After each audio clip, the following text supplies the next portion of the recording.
Welcome to the Psychology and Physical Training channel, documentary on the psychological strategies of the growth of United Kingdom, the puzzling British psyche. Have you ever wondered what makes the people of the United Kingdom tick? A question as intriguing as the enigmatic British psyche itself. To unravel this puzzling entity, we must venture into the intricate web of history, culture, and social norms that shape the minds of the British people. In the heart of this web, we find a rich tapestry of history that spans centuries.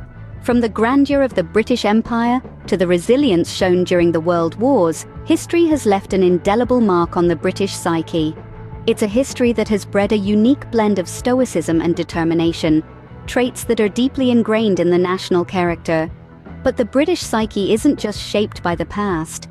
It's also molded by the vibrant culture that thrives within the United Kingdom.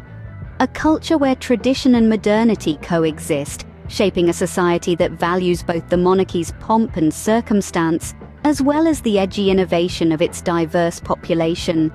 This juxtaposition of old and new, tradition and innovation, plays a significant role in shaping the British mind. Then, there are the social norms, the unwritten rules that govern British society.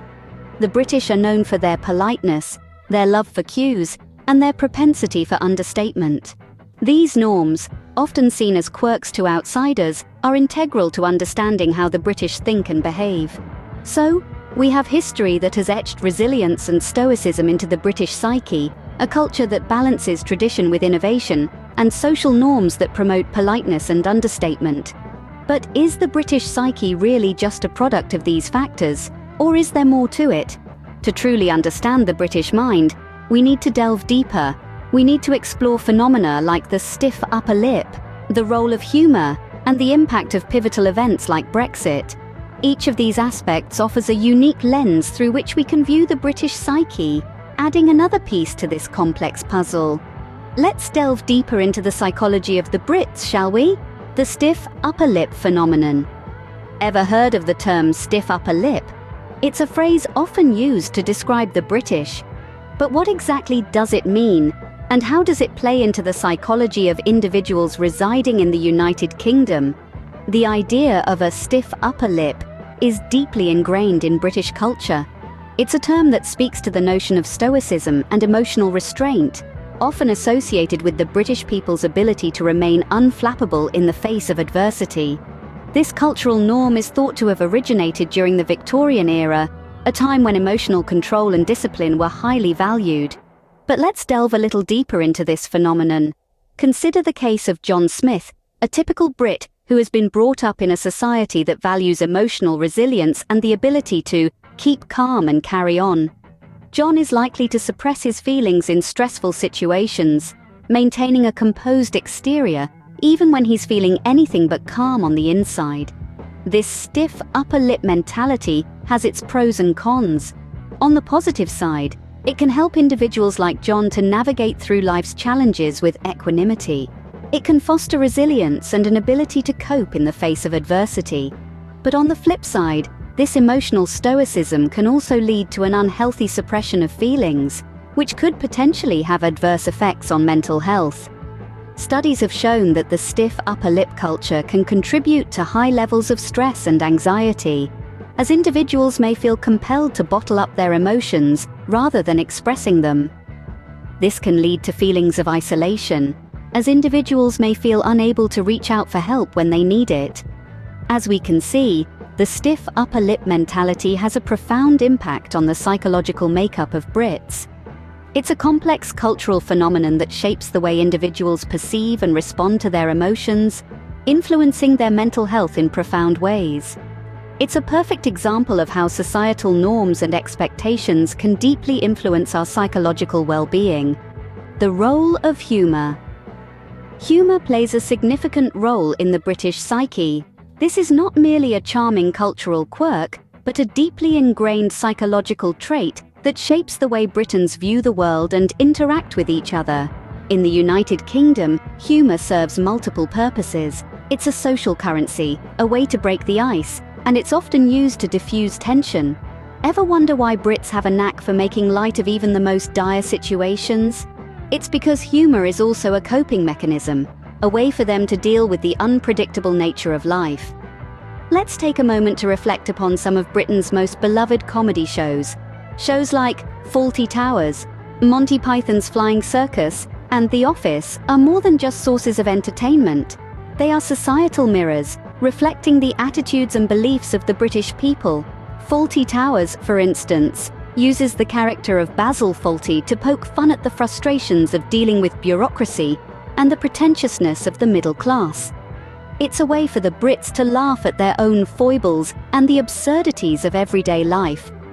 Monty Python's Flying Circus, on the other hand, is renowned for its surreal humor and absurd sketches, which often satirize British culture and the establishment.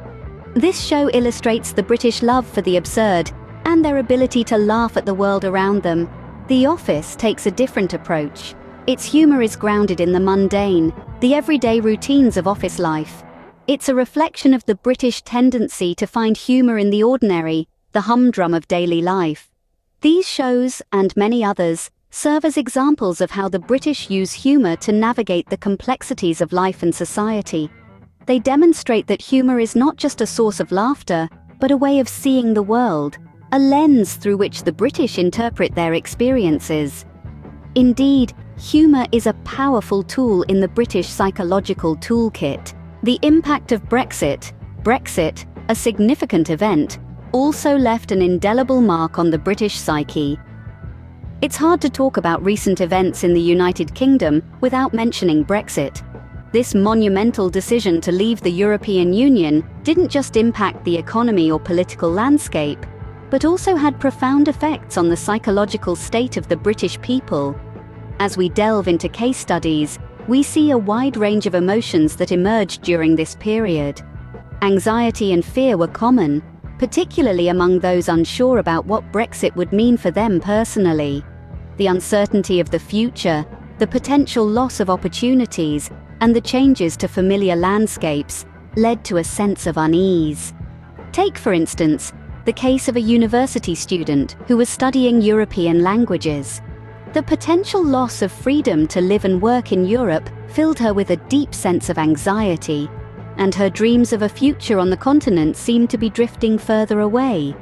Then there was anger and frustration. These emotions were especially prevalent among those who felt their voices weren't heard or their concerns dismissed in the decision-making process. An elderly man from a small English town who had spent his entire life there felt his town was being overlooked in favor of bigger cities. His frustration was palpable as he felt powerless in the face of such monumental change. Brexit also brought about a sense of identity crisis. For many, being part of the European Union was a significant part of their self-identity. The decision to leave stirred up questions about what it meant to be British and how this identity would evolve in the post-Brexit era. And finally, amidst this emotional turmoil, some also found strength and resilience. They used this period of change as an opportunity to engage in dialogue, to express their views and to find common ground. Brexit, no doubt, has added a new layer to the British psychological landscape. It has been a catalyst for introspection, for dialogue, and for a renewed understanding of what it means to be British in a rapidly changing world. It's a testament to the enduring adaptability of the human psyche, even in the face of significant upheaval. Summing it up, so what have we learned about the psychology of the British people? Firstly, the stiff upper lip is not just a stereotype, it's a cultural norm deeply ingrained in the British psyche, encouraging emotional resilience in the face of adversity. This stoicism, however, is not a sign of emotional repression, but rather a testament to the British spirit of endurance. Next, we delved into the British sense of humour. It's a coping mechanism, a social lubricant, and a marker of identity. It's often understated, self-deprecating, and laced with irony, reflecting the complexities of the British character. Lastly, we examined the impact of significant events like Brexit on the British psyche. It's clear that such events have the power to trigger substantial shifts in attitudes, beliefs, and values, highlighting the adaptability of the human mind.